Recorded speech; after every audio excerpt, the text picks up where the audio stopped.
And my voice might be a little off. I went to a concert Friday night and kind of blew up my voice a little bit. That's okay. It was a Linkin Park cover band. It was Ooh, really really fun. it But sounds like it. the funny part is all real Linkin Park fans are all like in their 40s now, you know what I mean? Yeah. So like the lead singer had way too high hopes for us to know all the lyrics from 20 years ago.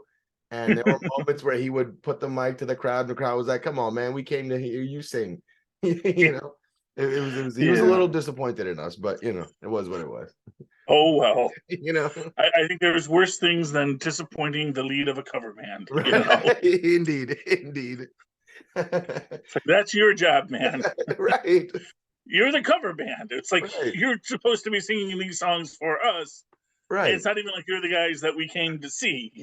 Right, right. And the last time I saw Linkin Park in concert was I had to be like 20 years ago. So cut me some slack. Yeah. Okay. And recording has started? Yeah, recording has started. Okay.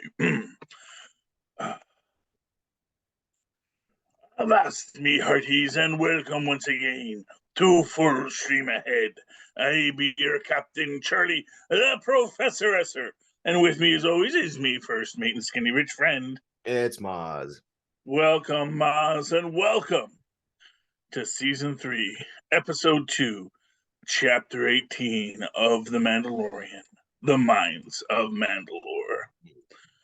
Uh, sorry. The Mandalorian and Grogu explore the ruins of a destroyed planet. So that's pretty straightforward. Not just And the any adventure. destroyed planet. I'm sorry. Not just any destroyed planet. Well, of what remains of Mandalore, and for what it's worth, what remains of Mandalore is apparently a lot. We don't get there right away.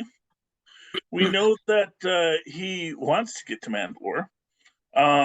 Unfortunately, he needs a droid because, of course, this is the whole quest, and this is arguably one of the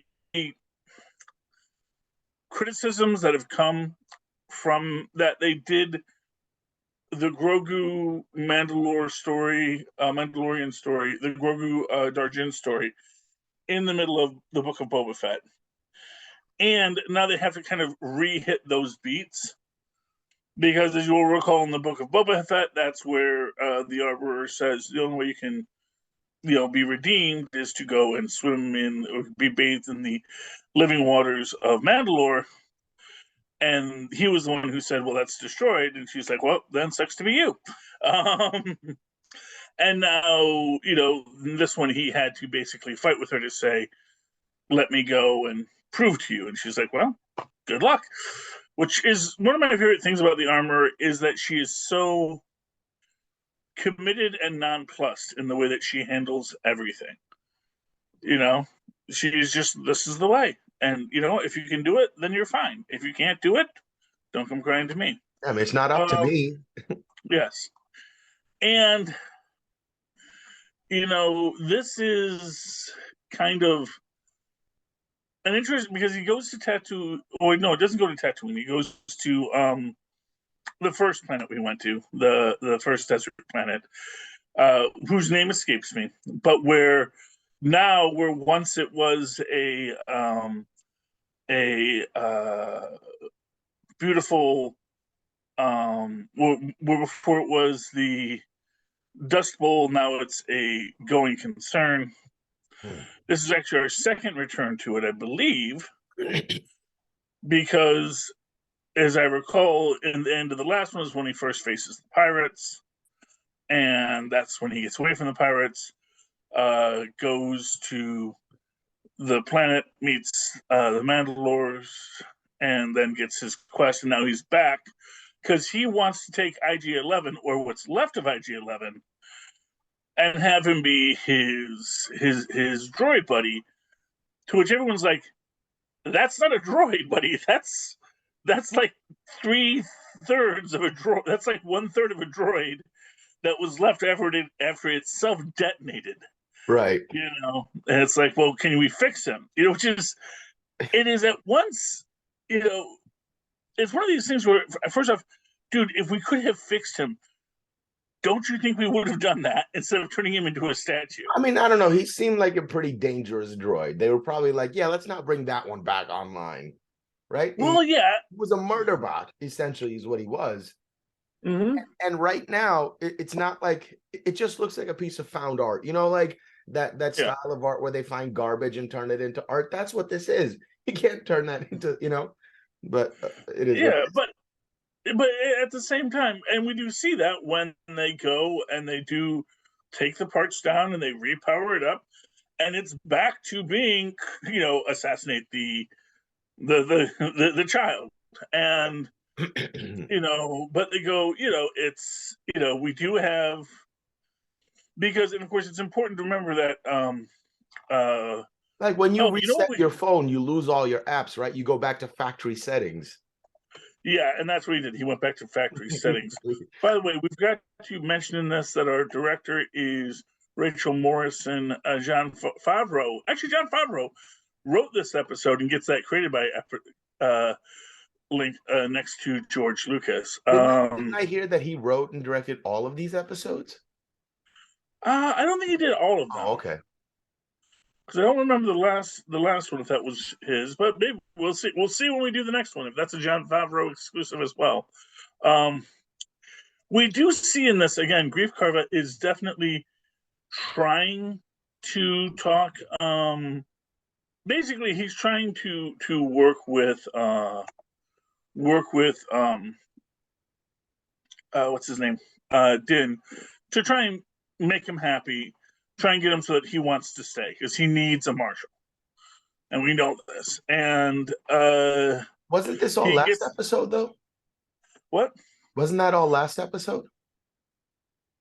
No, this one starts with him coming. This is the one that starts with him.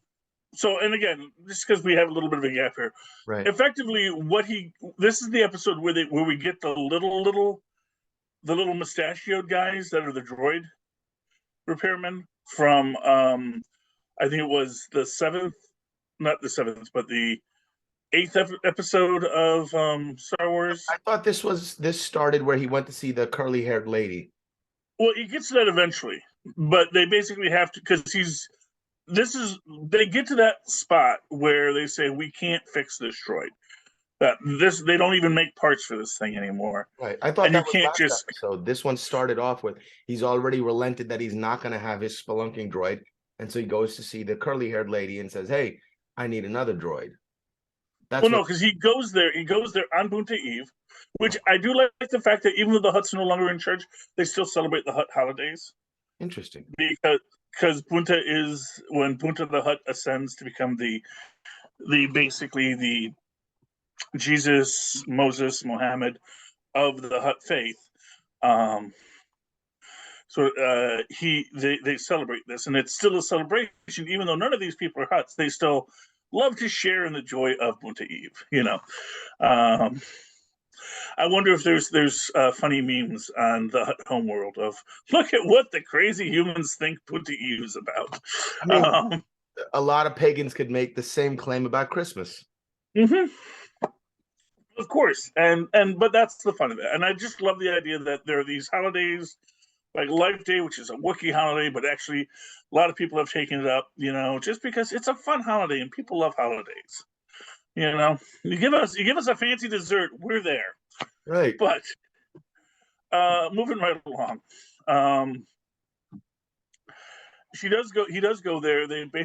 He says he needs, these parts for 1911, and she's like, okay, yeah, sure. They don't make those. They're first off, not only do they not make them, they're also contraband Imperial technology, which we're going to see later that they are rapidly decommissioning. Doesn't that sound so short-sighted and so like puritanical, like when the conquistadors came and just book burned every piece of philosophy from the previous landowners that they could find? Yeah, I mean, not to put too fine a point on it, Mozz, one of the things of this is that the New Republic is not good at their job. And they're operating from this very weak place of we need to just get rid of the old and everyone will just be nice now, which is a very bad idea. Because what it is, and there's this argument, and we'll get to that in the next episode too, that, you know, there's people who say we don't want to have a central power on Coruscant because that's what led to the rise of the Empire in the first place. Because people could say, well, we're just going to, you know, once you establish that central power and then have to keep the order in the Outer Rim, suddenly it becomes much easier to just, you know, send out the shock troops to bring everybody into order. And that is what they want to avoid now, but at the same time, they also don't have a way to replace it. You know, that's the real problem. And the other real problem is that there's a lot of people that just don't want to replace it. The Outer Rims, like what Grief Carver says, wants to be a truly independent planet. You know, they're going to be a hub. They're going to have people coming and going, and the last thing they want is some bureaucrat on Coruscant telling them what to do. What technology they can use, or what technology is out of bounds. Exactly. So, but he goes there, and Amy Sedaris's character, Pelimoto, who delightfully is missing a tooth, which was it was a gag she did in the Book of Boba Fett where she gets knocked out and she spits out the tooth. And she says, no, I don't have a tooth. Hey, let's keep this gag going. So, and I imagine later she's going to get a fancy tooth when she gets some money in. We'll get her have a nice gold tooth kind of thing. It'll be fun. It'll be fun to see how they play out that gag in the future. But we see her, of course, she's scamming a guy because she's having Jawa steal the guy's parts, repaint the parts. Beskar teeth exist. Like, what? Do you think the Mandalorians for dentistry used Beskar teeth? Oh, Beskar was a much more common material. I don't know if they had Beskar teeth. It might not be the most useful use of Beskar, though. I mean, if it was common, yeah. Back then, they might have used. I will say that there are probably people who did have Beskar grills, especially if you know, you had that wealth, you know, and not a Mandalorian. Because if you were a Mandalorian, who would ever see your Beskar grill? Right. Think about it, you know. Well, I mean, not all Mandalorians followed that path. Well, I know, but the true more modern Mandalorians. Well, we're going to talk about that too. Okay. So anyway, she pawns off. I'm just imagining Mandalorian rappers in my head with grills, you know. Yeah. But we do pan off R4D5 on poor old Mando here, who is just not a good negotiator. Because he's like, this is not the droid I'm looking for. You know, I need something that's rated for spelunking. It's like when she sold him this hot rod, that's really good, but not for what he needs it for. He needs a Razor Crest. He needs something he can use and like take people back in. This thing doesn't have any of that. This thing is... I can't see its little wheels spelunking. Yes. Well, you know, but he needs something that can actually test the atmosphere. And, you know, and this actually gets to my central issue with this. You know, and for what it's worth, R5D4 is they say in one non-canon comic book, they say he's a Force-sensitive droid, that he's a droid that actually is aware of the Force and can feel the Force. I think it should be canon. And I do wonder if that's how Grogu is able to communicate with this astromech when they get back to Bo-Katan. But we'll see that in a little bit, because we do see that he's got his astromech. They go. They don't explain how the astromech gets in and out of that ship, because we usually see there's some kind of a crane device that lifts them out and puts them in and all that kind of stuff. But here he's just hopping in and out somehow. So we're just going to assume that works. Maybe he is good at spelunking. Yes. Well, maybe he would have been. But of course, the problem is that, and this is one of these things where it's like, okay, the air might be safe to breathe, but it might be too radioactive to live on. Because immediately as they get in there, they say, yeah, we can't broadcast anything. And you likewise get in that the idea that, oh, we can't. So as soon as the droid goes out there to test the air, they can't communicate with the droid. So now, he tells Grogu to seal himself in his pod, and he does the vapor lock on his helmet, and he goes out. And he realizes that, okay, I can analyze the air is fine, and then puts R5 back in the ship, because he is not ready for spelunking, and then him and Grogu go down to look for the waters. And they fight off a couple of the troglodytes, who, as it turns out, are, again, the native species of Mandalore, of the planet Mandalore, that the Mandalorians have effectively run off their land.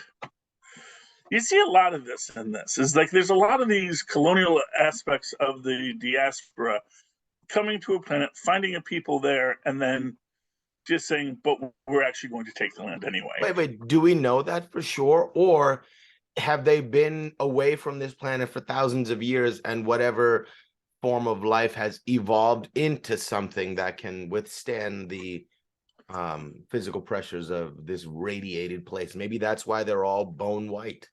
Well, from what I understand, and from what Bo-Katan tells us, is that these were the creatures that used to live outside in the Badlands. Right.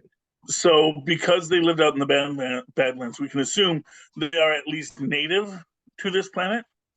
And again, we don't know if maybe Mandalorians came from here, or just Mandalore the Great came here with his team of people, which in some stories include the Throngs, who were run off of Coruscant by the humans of Coruscant. So Mandalore took these other people and brought them to Mandalore.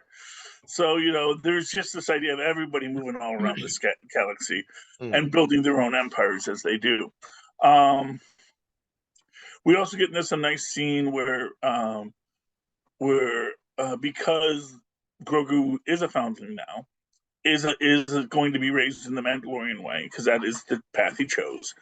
He shows him how a Mandalorian has to know the stars, because that's how he navigates, and that's what he has to be able to know, so that he can find his way to where he's going and find his way back home.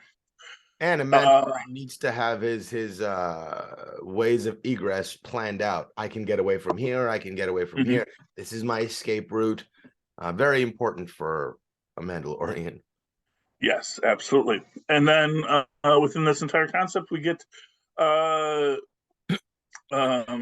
after the fight with the troglodytes, we see Mando coming across basically dusted Beskar armor that is laid out, and that is absolutely a trap, because he touches the helmet and suddenly the big metal trap comes up, and now he is captured, and little Grogu has to get out. And one thing I love about this is that as Grogu is going out, he meets another one of the troglodytes, and Grogu doesn't have time for it. He just force pushes them out of the way. It's like, just go. Okay, I got to go save Papa. Yeah, so you think he couldn't have done that to the robot? To IG-11? It's an interesting question. Well, you know what? I think he might have been. I think there's and what one could argue is there's a different energy when someone you love's in danger than when you're in danger. That when you're in danger, what I mean is the robot that captured Din Djarin. Couldn't Grogu have force pushed him away and forced open the metal container to release Mando? I mean, I guess it's possible, but then again, I don't know. Because, I mean, that's the thing is that the big metal robot actually is a lot heavier than a living being. And we know that living beings are probably easier to manipulate with the Force because the Force is flowing through them as well. So, when you attack a living being, it's like working with judo, whereas if you attack a robot, it's like trying to move a rock. You can do it. It's just going to be very hard. Yeah, it can be a little more difficult. Though there is a living part to that robotic creature as well. But for whatever reason, Grogu felt that the best thing to do is go get help, rather than try to use his powers to defeat this guy. He's going to go back and get Bo-Katan. Gets Bo-Katan. They all go back in her ship, and Bo-Katan basically starts telling little Grogu all the stories of the Mandalores and of the Mandalorians and what the history of their people were. And one thing I find very fascinating is how she is like bonding with this little Grogu, who is now, in its own way, a little adopted kid, and makes the point to him, what, you thought your dad was the only Mandalorian? It's like, he may not count me as a Mandalorian, but I'm a Mandalorian too. I was freaking princess of the Mandalores, I know all the legends. And, there's even that point when they do save Din Djarin from the Din Djarin? and I don't even know what that eye creature in the robot. And I'm trying to remember if they kill it or if it escapes. I think they killed it. I think they must have killed it. Yeah, they do kill it. And, she gives him pug soup, which is, I guess something that, on Mandalore, all young Mandalorians drink, because this is their warriors gruel. This is, it's this bone broth that you make that everybody drinks. But he, as a foundling and one raised by the Death Watch, never enjoyed. And then you do see the ruins of the Mandalorian capital city. We do see, Bo-Katan telling him, "You will never find the waters without me," because it's hidden. It's underneath the city. It's in a special spot. Although, interestingly enough, when they do find it, it does seem like it was a tourist attraction. Because it's got the little memorial plaque, like you'd go if you were walking downtown Washington, D.C. on this spot. And I do find that interesting. But, it's neat when they're talking and she's telling them about her past and her relationship with her father and how you can see there's a lot of, I was never good enough.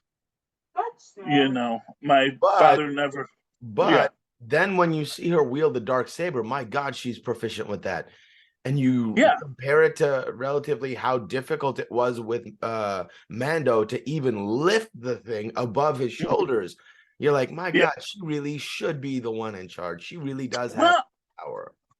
I do think that's the point of this. And I think that is what's going to come up in the end, because it is going to be. Part of me almost thinks that Din might have set this up just so he can give her the darksaber in a way where she feels like she earns it, right? Yes. He wants to just give it to her, but he knows she can't take it. So part of me is almost like, did he get caught on purpose just so he could deliver the darksaber to her, because that's where it belongs? And he doesn't really want it. He doesn't want the responsibility. He doesn't want the idea of him being local to one thing. He likes being like a far-flung, free-floating, person. So this is a good way of anointing her. Yeah, and for what it's worth, she saves his life twice in this. First from the eye beast, and second when he did not know there was a deep end to the pool. Although again, it is very neat because And again, it is this idea that, when he's reciting the prayer and how she recited the prayer as a child. And she made the promise to be the Mandalorian and to wear the armor and to, be this person, And at the time, it had no meaning to her because to her it was just politics. It was just how do we celebrate the princess having her baptism, just as all of us have had, and it's meant to be this great leveler of society. But from her house, she felt like no, they were, or she felt she was a political animal, not the spiritual being. Mm. But I do think that that's maybe even part of the point, is that that's who she was. That's not who she's going to become at the end of this story. But it's almost kind of like, I kept thinking like she jumped into the waters to save him. So technically she's redeemed as well. Now, how is she going to treat this information? Is it something she wants, or is it something she's been pretending she doesn't want because it wasn't available to her? One of those things like, I didn't want it anyways. Right. But now that it's in your, how does someone react to that situation? What is it like? Does the truth come out, or does she still keep her guard up and says, no, I don't need this?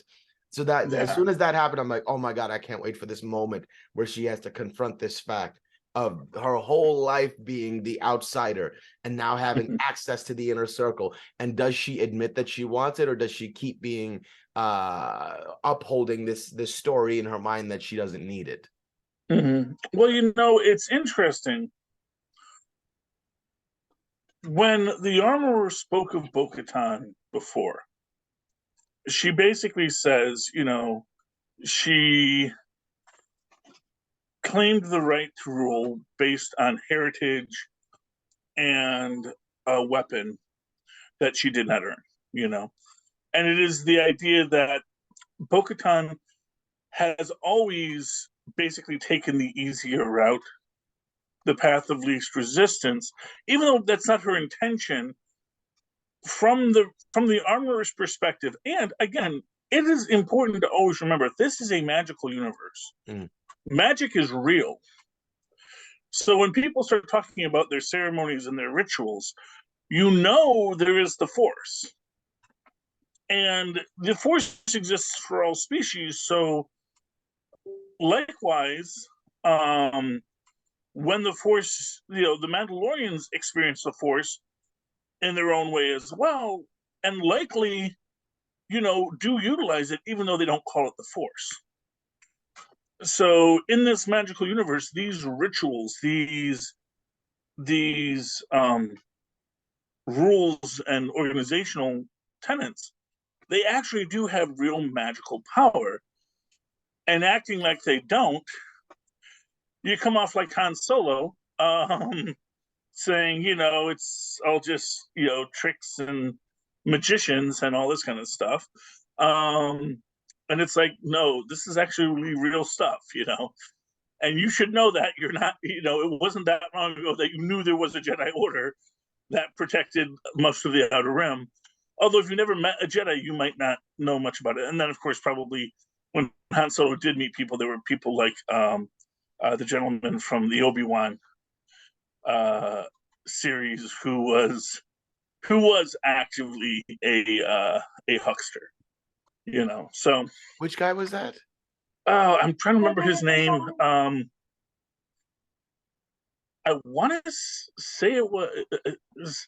Part of me wants to say it was Cal Penn, but he's mostly known as an Indian comedian and a very funny guy, very talented guy, and I think he's the guy in Chippendales. Oh, in the Chippendales series. Kumail. Oh, Kumail, okay. Right. Yeah, and I'm sorry. I know I'm a horrible racist that I only know like one or two. I don't, honestly, to be fair with you, I don't know white actors either. So I would like to say that my lack of knowledge of who actors' names are is completely universal. I mean, they both begin with a K. That's understandable. I don't think anybody needs to worry. But anyway, yeah, he's great in that, and he also got a redemption arc in that, and that's the thing. It's like once you actually see the magic, suddenly the magic has a little more weight to you. And in this episode, Bo sees the magic because she sees the mighty mythosaur.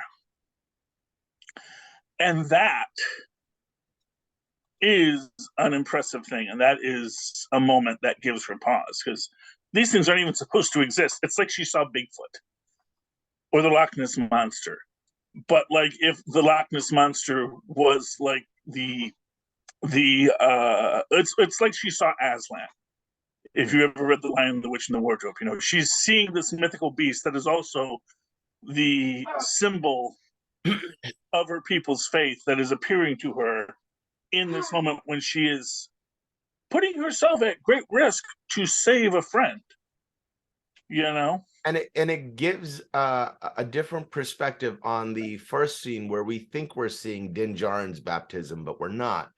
Right? Mm-hmm. They're doing a metaphor for the living waters, and they're baptized, and then a creature comes out and tries to attack them, which must have been, you know, why they chose that piece of water, because there is a creature in it, and that's part of their ceremony.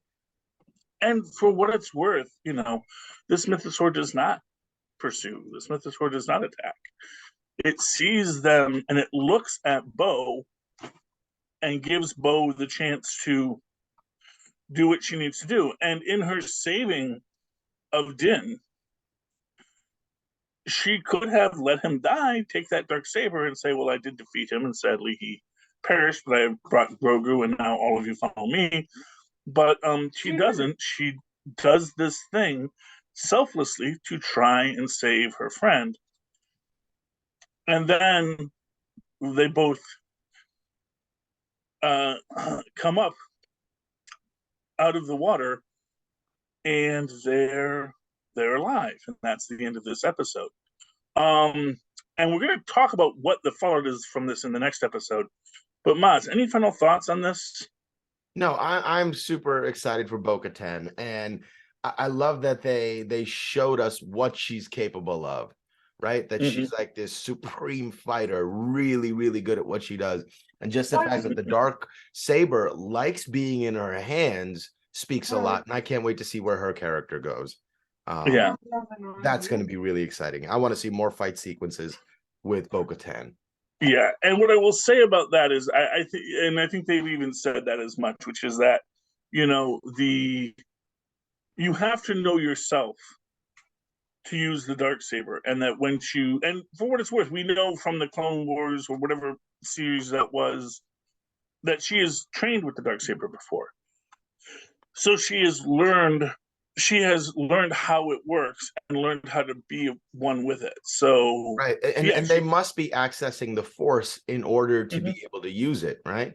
That's got to be where you muster up the strength to be able to hold it, because you're one with your chi and you know how to mold your chi. Exactly, and that's the whole thing about it. Like I said, this is a universe where magic is real, and once magic is real, suddenly everything you think you know, you have to reassess. All right, so ladies and gentlemen, do you know that magic is real? Do you know that magic is not real? Do you want to discuss magic and its gatherings all around us? Why don't you write us a letter at CapesandLunatics@gmail.com. That's CapesandLunatics, all one word, at gmail.com. Or if you don't like to do the typey type, how about do the speaky speak and give us a call at 614-382-2737. That's 614-38-CAPES.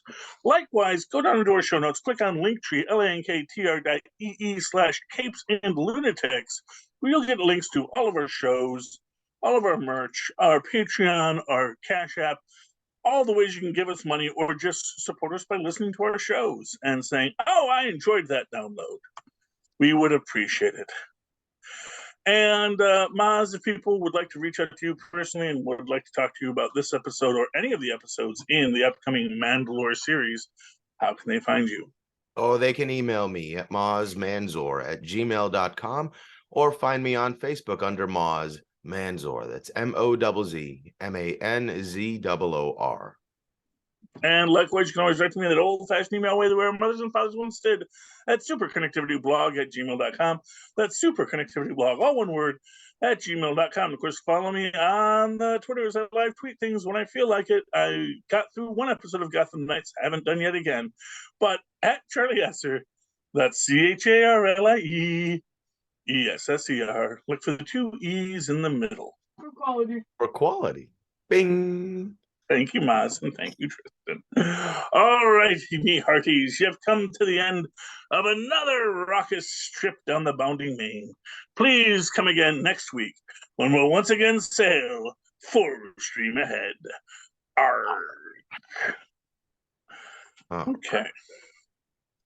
Hey, mind if we leave it to 1 this week? Okay. That's fine. That we're burning through them, but if we can try and do Wednesday, I think we'll be okay. Yeah. Okay. Right on. Okay. I'll talk to you soon, my